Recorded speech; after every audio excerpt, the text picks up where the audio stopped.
Gotham Season 3, Episode 7, Red Queen. Now, this episode I thought was really cool because Tetch has just been fun. Honestly, he's come in, I think I said this already, but he's been like my second favorite villain out of the whole series just because he's absolutely insane and he finally got caught in this episode, and he's still going to be in the next one because of the stuff with Barnes, so he's still not completely done. They aren't completely done with his story arc, but he's just been a great, crazy villain. And we go through this episode, and he's done. He's done with Jim. He's like, I had my fun with Jim. He came after me, so I kind of dosed him and knocked him out and sent him on this crazy, crazy journey.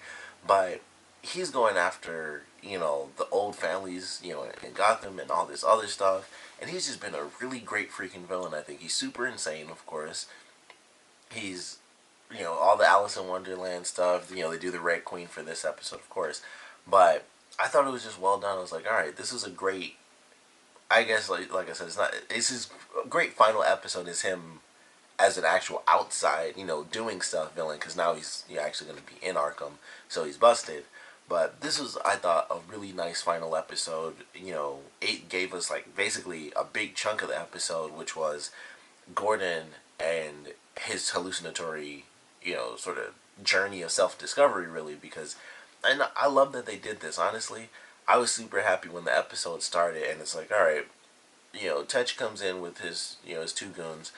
They, they beat up the one guy who, that they meet in the morgue, and then they take Alice's body, and they're going to use her blood to poison, or I guess really infect the, oldest families and, the really important people of Gotham.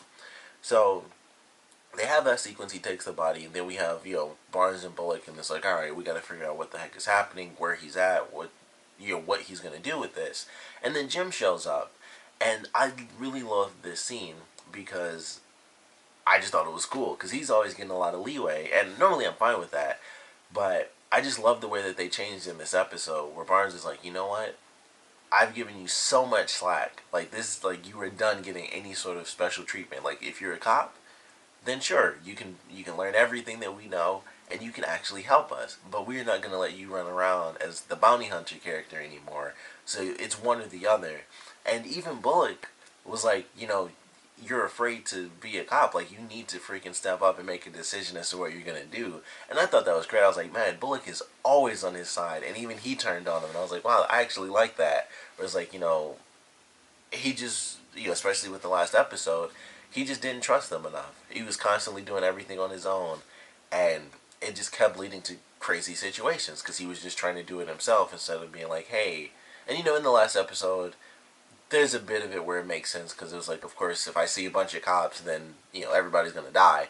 So in a way, it made sense, and that plan could have easily worked if it weren't for Tetch being super smart, where it's like, oh, let me take the bullets out of this gun, but still leave the gun, sort of thing.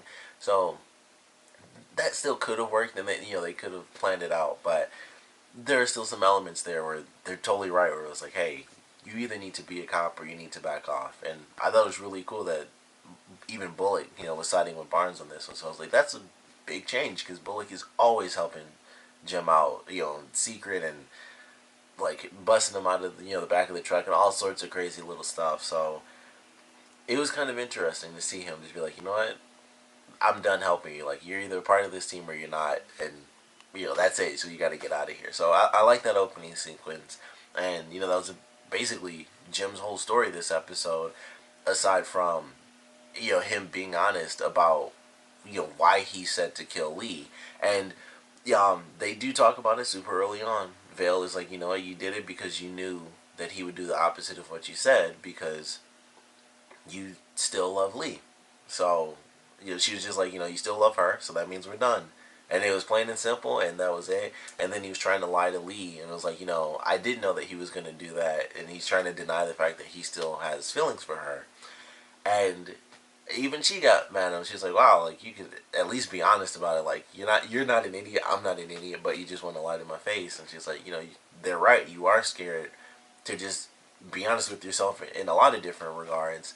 And then him going on this crazy, psychedelic journey kind of helped him figure it out, and also led to the perfect little tie-in with the Court of Owls, this, our little secret society, because he finds his father's ring and is like, that's the answer to everything. And then, of course, who has the ring on? I don't know if it's supposed to be his father, because they mentioned his father died a long time ago, but secret societies do that all the time. It's like, oh yeah, he totally died, and then here he is 30 years later, not dead at all, or not 30 years later, but for like 20 something years later, not dead at all. So I, this guy probably won't actually be his father. It is probably going to be some other person, but they have, of course, the same ring, so of course that's a cool way to tie in Jim's storyline with with the Court of Owls, and then Bruce's storyline. They'll eventually end up coming together. And we still haven't seen the clone yet. I was surprised we even saw anyone from the Court of Owls. We got to see Catherine, and then the mystery person, with the ring. But excuse me, they still haven't done much. They might get into that after the next episode, or they might start in the next episode, because they've been focusing so much on Tetch as the main villain. Now that he's been captured, they're probably going to jump back to the Court of Owls as the big bads, and then we'll see what they're planning with the Bruce clone, because once they caught him, that's kind of been they've kind of been absent for a couple of episodes, because they're doing the whole Mad Hatter thing. But then we know that his story arc is coming to an end, so it's like, hey, let's reintroduce Catherine, and she runs into Penguin, and it's like, all right, so remember that we have these characters here, and now look at this cool little tie-in that brings Jim into the storyline with the Court of Owls.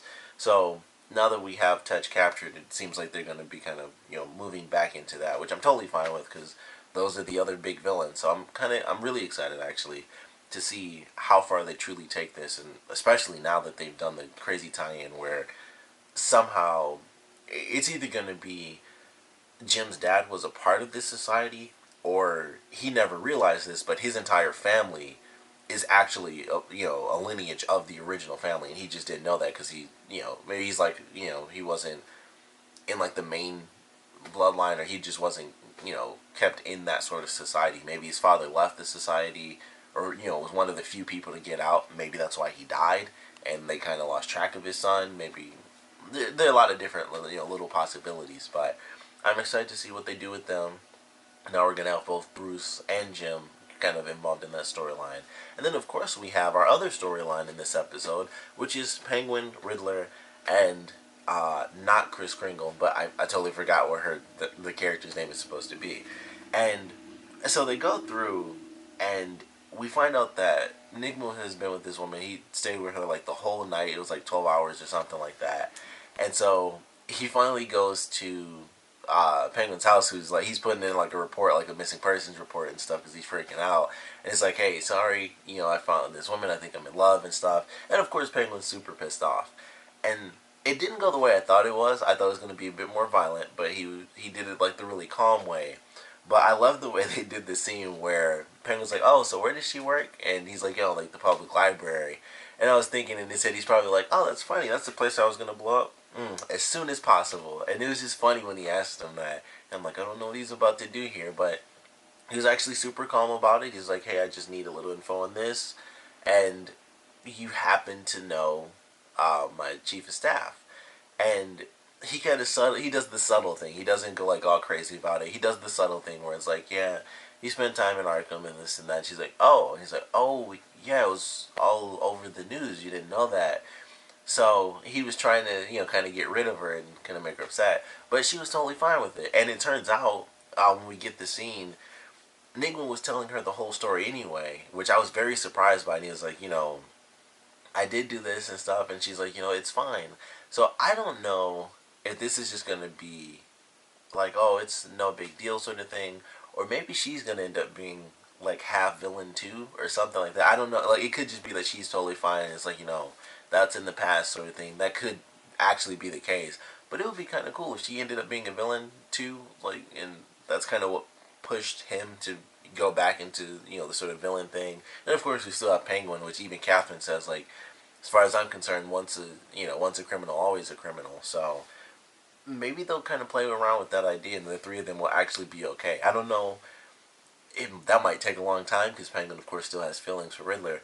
But I don't know. Maybe he wouldn't hate her permanently. Obviously, he had a crazy freaking night, so he's probably not the best news to come back to. And they're kissing. And he's like, I thought I got rid of her, and now they're actually kissing.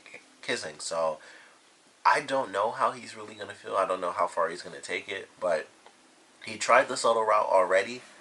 So either he'll let it go because he cares so much about Ed that he doesn't want to make him upset, or he'll be so love struck that he won't think about how Ed feels and he's gonna go nuts and try to kill this woman. So it still could either be, it could still be one of those two things, or it could just be a crazy thing where he just ends up randomly liking this woman and they actually it actually genuinely works out until somehow she ends up dying because she's not staying around forever. I know that. So not sure how this is gonna play out, but he tried the nice thing, so that makes me worried that the next thing is gonna be the crazy thing. He'll probably hold back, like I said. He does care about Ed, so he'll probably try to let it go, but he still has his feelings for Ed, and plus, them talking about how much they, like they love each other and stuff after like a day. So that probably just makes it even worse for Penguin. So I don't know. That could be one of the things that pushes him. He could be trying to make it work because it's like, I care so much about Ed, I'll let them have their relationship. But then it's like, oh, we love each other so much, and it's like they've known each other for 2 days. That might drive him nuts. It's like, I didn't even realize how I felt about you until this moment finally happened. Like until whatever happened. But you two just see each other, and Penguin says like, "Are you sure this is love and not infatuation?" Because she looks like Kris Kringle. So I don't know. It's hard to tell where they're going to be taking this storyline. If it's going to work out between them, or if it's going to get really bloody and he like kills this woman. Maybe he'll do it and he'll actually get away with it, and he'll be the one to try to console Ed, and then maybe that'll come out later that he was the one that did it.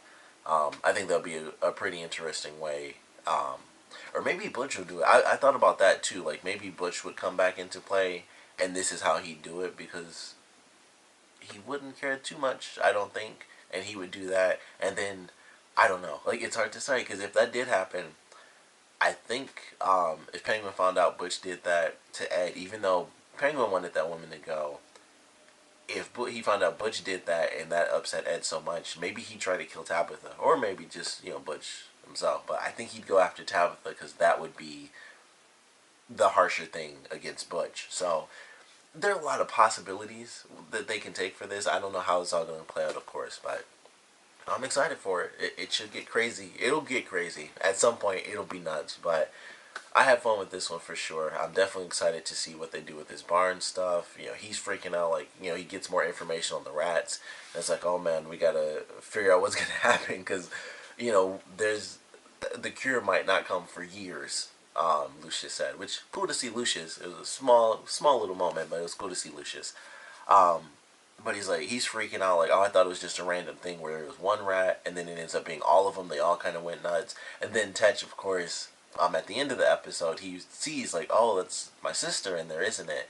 And so they have that in the promo where Barnes is talking to him, and he's like, basically like, it's just gonna be what it is, and you're gonna do what you're gonna do. So I don't know how this is gonna play out with Barnes. He even has a will and testament in this episode, so I don't know if he's gonna try to kill himself.